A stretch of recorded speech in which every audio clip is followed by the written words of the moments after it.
हम देखेंगे आज जो लकार पढ़ रहे थे लोग, तो हम इसके पहले पढ़ चुके हैं लट लकार, लिरिट लकार, लड लकार। 3 गो कंप्लीट हो चुका था। आज इस लकार का चौथा रूप लोट लकार, क्या कहेंगे? लोट लकार, जो कि आज्ञा के रूप में प्रयोग किया जाता है।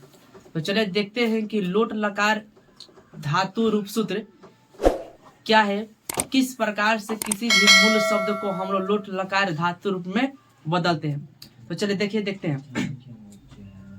यहाँ पर लिखा हुआ है लोट लकार, ये आपका चौथा टाइप है। इसे हिंदी में आज्ञा के अर्थ में प्रयोग किया जाता है। इसे ये है धातु रूप सूत्र, ठीक है। ये आपका पुरुष रहा, ये रहा वचन, जो 3 प्रकार के होते हैं। देखिए आपको करना क्या है कि कोई भी शब्द, ये सूत्र रहा, थोड़ा सूत्र के बारे में समझ लीजिए। किसी भी मूल शब्द के अंत में आपको ये सभी अंत में जोड़ना है। क्या जोड़ना है? अंत में जोड़ देना है। किसी भी मूल शब्द है उसका अंत में तू, ताम, अंतु, ये जो अ लिखे है ना, जहाँ जहाँ अ रहता है वो अ साइलेंट होता है। मूल शब्द में अ नहीं जोड़ा जाता है, सिर्फ उच्चारण के लिए अ लिखा जाता है। तू, ताम, अंतु, इस क्रॉस का मतलब इस जो मूल शब्द है वो मूल शब्द ही रहेगा, इसमें किसी भी प्रकार की चेंजिंग नहीं होगी। तम, त, आनी, आव, आम। चलिए ये आपका रहा धातु रूप का सूत्र। अब हम एक शब्द लेते हैं और बनाते हैं, देखते हैं कि किस प्रकार से किसी भी शब्द को हम लोग लोट लकार में बदलते हैं। जैसे हम लिख लिए भाव, भू होता है, भू मतलब होना होता है, जिसे हम भाव कहते हैं। भाव धातु है हमारे यहाँ पे। इस भाव धातु को हमको बनाना है क्या चीज? लोट लकार। क्या चीज? लोट लकार। देखिए हम इसी में बनाते हैं, इसमें 2 लाइन कर देते हैं। ऊपर आपका सूत्र रहेगा और नीचे जो है हम इसको बना देंगे।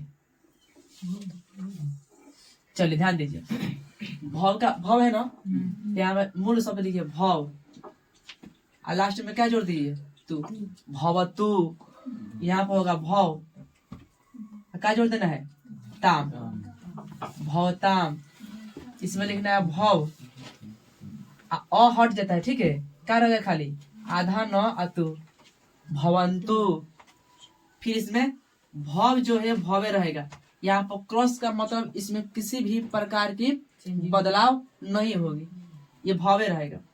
ये आपका लिखिए भव, मूल शब्द भव, और तम है तो तम रह जाएगा, भवतम। यहाँ है भव लिखिए, इसमें क्या जोड़ देना है? तो भवत। इसमें लिखिए भव, अब बबुआ हट जाता है, इसमें का जो आकार है ये रह जाएगा भवानी, भवानी। ये आपका होगा भ, और वह है ना अ हट जाएगा, इसमें का आकार आएगा भवाव। ये रहा भ, क्या रहेगा जी? यहाँ पर भवाम ना जी, भवाम। चलो इस प्रकार से जो ये लोट लकार है बैठा कर बनाया जाता है। समझ में आया? चलिए इसी प्रकार से आप लोग बनाइए। हम दे रहे हैं यहाँ पर गच्छ का,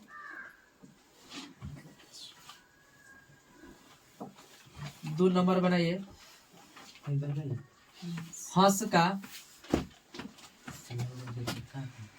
3 बनाइए। पीव का,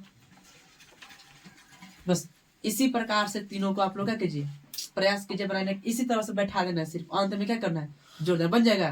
चलिए बहुत सुंदर, बनाइए, शुरू कीजिए। क्या करेंगे इसको?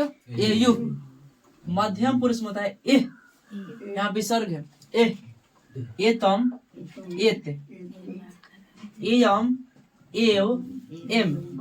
चलिए अब यहाँ पर हम देखेंगे कि जो यहाँ पर एत लिखे हैं, तो क्या हमें मूल शब्द में एत जोड़ना पड़ेगा? नहीं जोड़ना पड़ेगा। ध्यान दीजिए, जैसे हम एक शब्द लिए भाव, भाव है ना, तो आप लिखिए भाव।